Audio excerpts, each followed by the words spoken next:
Aujourd'hui, je voudrais partager le chapitre 18 du Tao Te Ching. Ce chapitre dit quelque chose de très fort. Quand le Tao disparaît, on commence à parler de moralité. Quand quelque chose est naturel, on n'a pas besoin d'en parler, de montrer, de prouver. Mais aujourd'hui, on parle beaucoup, on montre beaucoup, on prouve beaucoup. On parle de développement personnel, du bien-être, du yoga, du pilate, du plein de choses.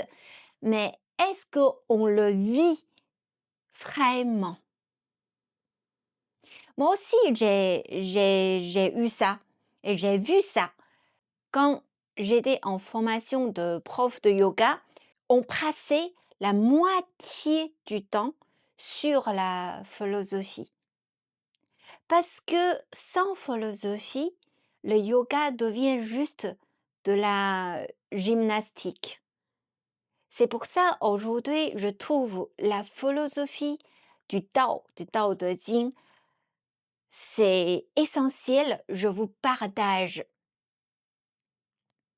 Aujourd'hui, beaucoup de personnes demandent seulement les postures, euh, les mouvements, mais la vraie pratique est beaucoup plus profonde. On me demande souvent mes diplômes. Je vous montre. Euh, j'ai beaucoup de diplômes. J'ai beaucoup de diplômes. Il y a des choses, il y a des diplômes que j'ai encore pas imprimés. C'est dans mon mail.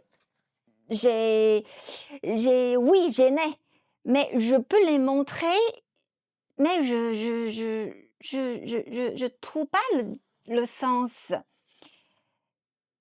Je n'en parle pas beaucoup de mon diplôme parce qu'un diplôme ne veut pas dire qu'on pratique vraiment. On connaît vraiment, mais quelqu'un sans diplôme aujourd'hui peut être un vrai pratiquant. Avec trop d'informations, je comprends, on est un peu perdu. C'est pour ça que le temps nous invite à revenir à quelque chose de simple. Moins parler, moins montrer, moins prouver, mais plus vivre, plus ressentir.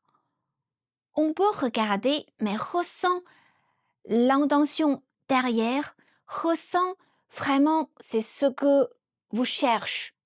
C'est pour ça que j'ai créé cet e-book pour pratiquer le Tao dans la vie quotidienne.